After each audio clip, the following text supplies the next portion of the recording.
I'm Frank Coletta. They are members of what's been called the greatest generation, the men and women who stepped up to serve when the world's second great war reached our doorstep and when patriotism was tightly woven into the fabric of America. This spring, more than 40 local World War II and Korean War veterans took the trip of a lifetime to see the very memorials dedicated to honor their service. It was the second such Rhode Island honor flight, and NBC 10 went along with them to Washington, D.C. It was a trip everyone said they'll never forget.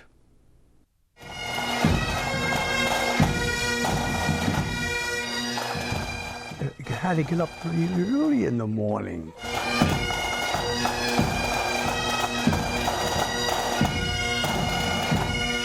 You know what I mean? Really early in the morning. I put about 18-hour day but hey, it was worth it. We're going to be arriving in a minute. Take the time to enjoy this. This is going to be a fantastic reception that's going to be here. Go!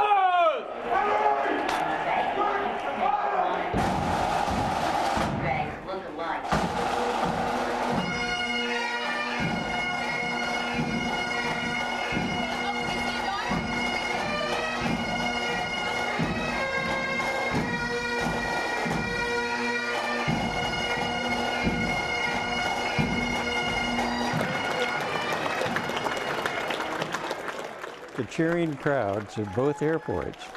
I was so impressed that it brought back memories in 1944. Many times we'd liberate a little village in southern France, and the people would come running out waving flags and wine bottles, and hugging and cheering and clapping. And I was reminded of those. Those were good memories.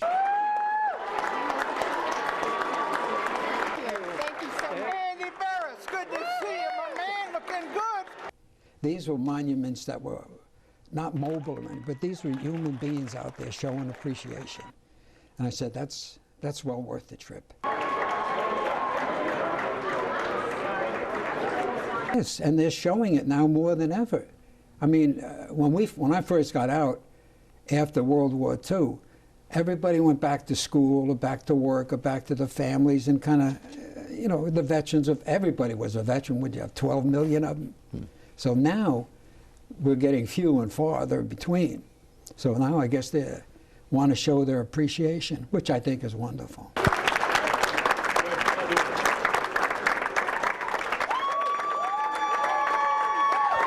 that was so impressive. And you know, I was completely overwhelmed. Several times, a complete stranger would come up and want their picture with me. And I thought, really, that's neat.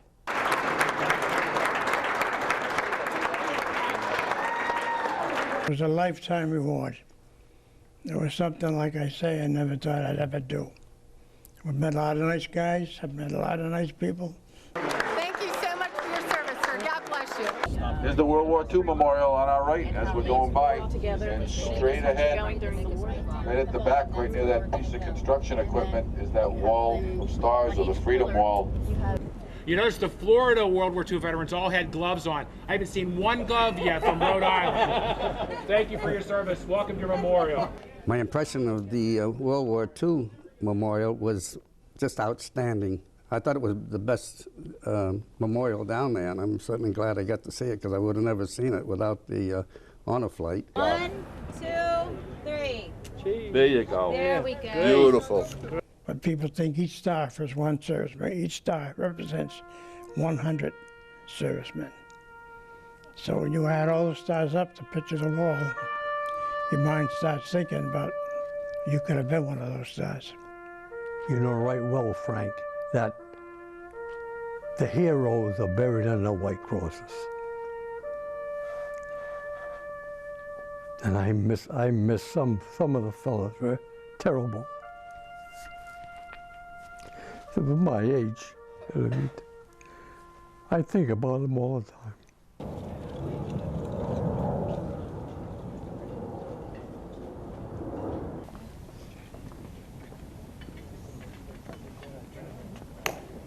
And the changing of the guard there, we never knew what all the steps meant and so forth, and clicking of the heel. Somebody went back, I think it was George, went back and got the soldiers out, and they explained to us all the steps, why they're taken, and 21 salute to the flag and so forth. In 1925, a World War I veteran noticed that there was people picnicking around the tomb. And it was very, very educational. And when I look at the monuments, I'm saying, gee, them guys fought for this here, and you know, it's like, makes me sad.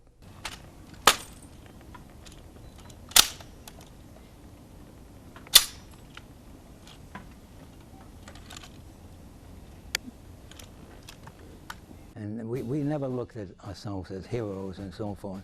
We were just kids, 18 years old. We were drafted, most of us, and so forth. And never looked back and said, hey, I'm responsible for this and so forth. And so really, I was so happy to be able to attend it and see all the memorials and so on. You look at the flag as you're driving, it looks like the flag is actually being raised up straight by the time. Especially the Iwo Jima Memorial. I went to that after I did this memorial, and it brought back a lot of really sad memories. And the whole experience, it's a nebulous experience. It really transcends a lot of the things that you think about. I had been to Washington before, but it wasn't there at the time. But this one gives me goosebumps. It's beautiful. How so? Why goosebumps? I've seen other beautiful monuments like the Victor Emmanuel in Rome and the Colosseum, but this does it. All right. Yeah, we're going to take them all in. There's Rico. Right over there. That We got pictures, we got cards. Most of these are the kids. Thank you. Dear brave veteran, my name is Russell. I am in the 6th grade at Norwood Elementary School. My class learned about World War II a couple of months ago. I remember learning that the United States was not involved until the Japanese caused trouble at Pearl Harbor. I did get to learn about honor flight through, though. It is World War II veterans to see their memorial. I hope you had a great time doing so. Welcome back, Marine! Light with the light from above, from the mountains, to the ocean.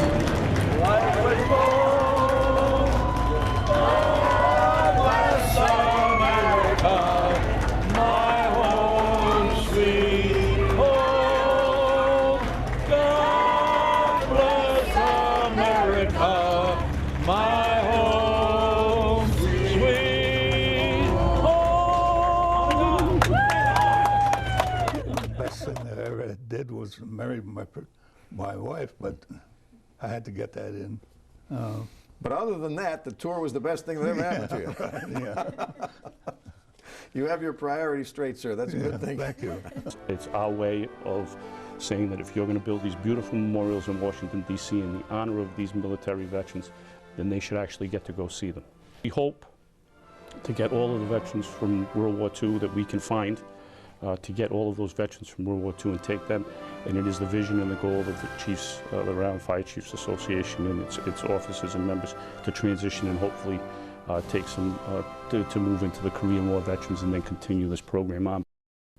It was a long, grueling day for the veterans and for those who accompanied them to the nation's capital and back, but by all accounts, well worth it. And no one is more worth all the fuss than these men and women. When we come back, we'll hear tales of their service and sacrifice in their own words.